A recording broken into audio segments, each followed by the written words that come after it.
آج جو بات بنیادی طور پہ یہ ہے کہ کیا پاکستان کے اندر 9 مئی کو جو انسیڈنٹس ہوئے جو ملک کے 100 مختلف جگہوں پہ ہوئے، ملٹری انسٹالیشنز کے اوپر اٹیکس کیے گئے، GHQ کے اوپر، ISI کے آفس کے اوپر، نیول بیس کے اوپر، پشاور کے اندر جو آپ کا ہے ریڈیو پاکستان جو ہے، مردان کے اندر، اور جو آپ کا GHQ، کیا یہ ساری حقیقت نہیں ہے؟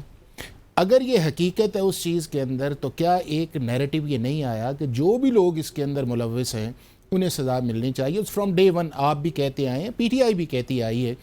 اس وقت پرابلم یہ تھی کہ جی سزا دینی چاہیے آپ کو اینٹی ٹیررزم کورٹ کے اندر، آپ کو ملٹری کورٹس میں نہیں جانا چاہیے، چونکہ ملٹری کورٹس کے اندر انصاف کا جو ہے وہ نظام مختلف ہے. اب جب یہ چلتے چلاتے 2.25 سال اس سارے پروسیس کے اندر لگے ہیں، سپریم کورٹ کی ڈائریکشن بھی آ گئی کہ آپ اینٹی ٹیررزم کے اندر یہ کہا ہے کہ 7 دن کے اندر ٹرائل ہوگا، ڈے ٹو ڈے ہوگا، اور اس کے بعد 30 دن کے اندر جو ہے آپ اس کی اپیل کو فائنلائز کریں گے، جو نہیں ہوتا اس ملک کا جس طرح کا آپ کا نظام انصاف ہے. اب اس کے اندر یہ ہے کہ نہ ہیسٹ ہے، 2.25 سال آپ کے پاس لگے اس ٹرائل کے اندر، 100 سے زیادہ وٹنسز آئے، اس کے بعد پروسیکیوشن اپنا لے کے آئی.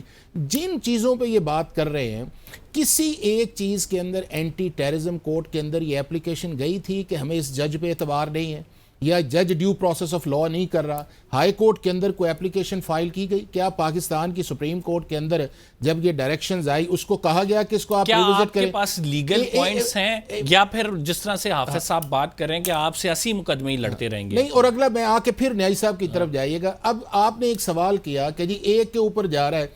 اگر ان کیسز کے اندر 2 طرح کے لوگ تھے، ایک وہ لوگ تھے جو موقع پہ موجود تھے اور جنہوں نے ایکشنز کیا، اور دوسرے وہ لوگ تھے جو آپ کے پلانر ہیں یا کانسپریسی ہے. اور رائٹس کے اندر کمبر دونوں طرح کے لوگ انوالو ہوتے ہیں، صرف یہ نہیں ہے کہ جو موقع پہ موجود. ہاں، اگر اس کے اندر آپ نے کہا جس طرح 5 چیزیں ہیں، کانسپریسی ہے، ابیٹمنٹ ہے، کرمنل اس کے اندر انٹیمیڈیشن ہے، پرووکیشن ہے، انسٹیگیشن ہے، یہ پلاننگ ہے، یہ جو بھی ہے یہ پاکستان پینل کوڈ میں بھی جرم ہے، سیکشن 120 کے اندر ہے، 34 ہے، 149 ہے. امریکہ میں، برطانیہ میں، امریکہ کے اندر کیپٹل ہل کے اندر جو رائٹس سے وہ لوگ جو موجود نہیں بھی تھے اور باہر تھے ان کو بھی سزائیں اس چیز کے اندر ہے. اب یہ اگلا یہ ہے کہ جب آپ پریزیڈنشل پارڈن بھی تو ہے نا. نہیں، وہ تو بعد کی بات ہے نا. پارڈن تو یہاں اگر دیا گیا ہے تو آپ وہ بھی نہیں نا مان رہے، آپ کہتے ہیں ان کو بھی رگڑا لگائیں.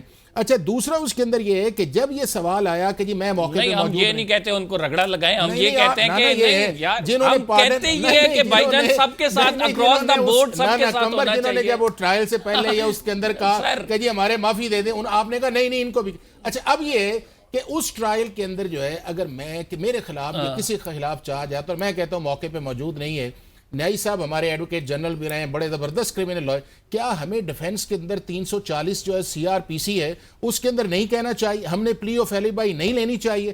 342 کے اندر ہم نہیں ڈینائی کرنا چاہیے؟ اگر ہم اس ٹرائل کے جو پروسیس ہے اس کے اندر یہ چیزیں بھی نہ لے کے آئیں اور الٹیمیٹری جج پہ چڑھ جائیں تو پھر یہ پرابلم تو آئے گا نا. ہاں جی، دیکھیں حافظ صاحب نے جو باتیں کی ہیں یہی کیسز تھے عمران خان کے. ہمیں تو وہ پورا ایک گھسیٹنے کا پروگرام ہے نا، گورنمنٹ کا یہ پروگرام ہے کہ ان کو جتنی دیر گھسیٹا جائے اور ہم اپنا جو پلان ہے اس کو پورا کریں. کیا یہی کیسز سزا ہوئے جن ججز کی بات کر رہے ہیں؟ یہی ججز سے سزا ہوئے؟ کیا کیا وہ سسپینڈ نہیں ہوئی ججمنٹ؟ کیا عدت کا کیس فارغ نہیں ہوا؟ کیا سائفر کا کیس میں کوئٹل نہیں ہوئی؟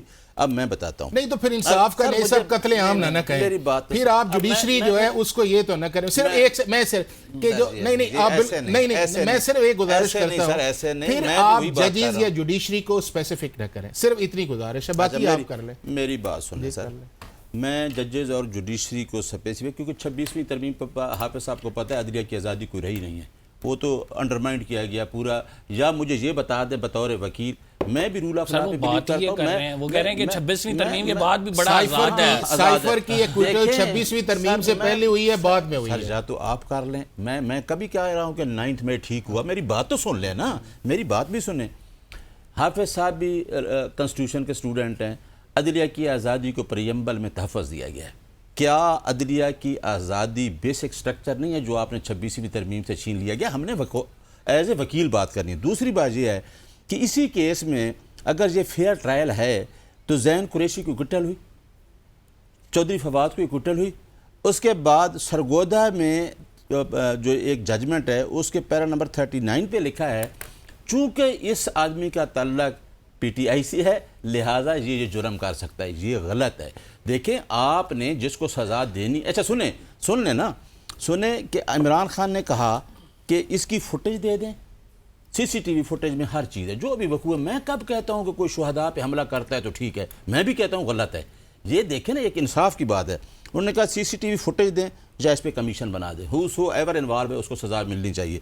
دوسری بات یہ ہے دونوں کام نہیں ہوئے. دونوں کام نہیں ہوئے. اچھا دوسری بات یہ ہے کہ آپ نے جنہوں نے پریس کانفرنس کی وہ تو فارغ ہو گئے, وہی نہیں. اچھا چلیں جی, یہ بڑا سوال ہے نا. پریس کانفرنس والے فارغ ہو گئے, سنیں پریس کانفرنس والے فارغ ہو گئے, زین قریشی فواد چودھری کو چھوڑ دیا, تو یہاں پہ جو عوام جو دیکھ رہے ہیں ہم دیں سب کو سزا, سب کو سزا دیں اکراس دی بورڈ. اچھا اگلی بات سنیں نا ذرا کہ یہ جو اس پہ ریبٹل تو لے لینا ان کا. اچھا اب یہ ہے کہ میں نے آپ سے کہا کہ 26ویں آئینی ترمیم کے اس کے بعد توشہ خانہ کی سسپینشن آئی, سائفر کی ایکویٹل 26ویں آئینی ترمیم سے پہلے آئی یا بعد کے اندر آئی, یا اس کے بعد جو ہائی کورٹ سے ریلیف مختلف کیسز کے اندر ملے ہیں وہ 26ویں ترمیم سے پہلے ہیں یا بعد کے ہیں. ڈیفینیٹلی 26ویں ترمیم کے بعد کے اندر ہے.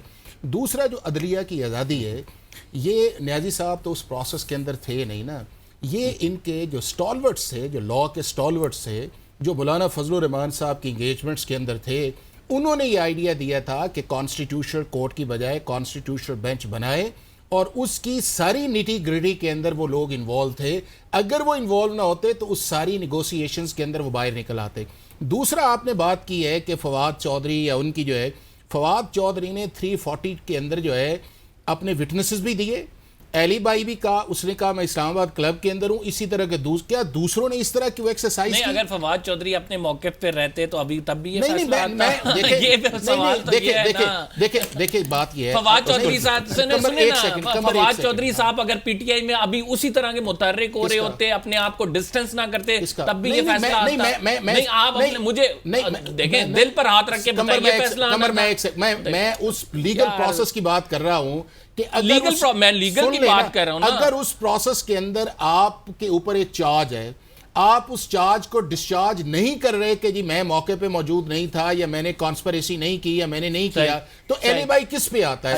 ایک چھوٹا سا بریک, ایک بریک ناظرین, ایک چھوٹے سے بریک پہ جا رہے ہیں. شارٹ بریک, یہی ڈسکشن جاری رہے گی.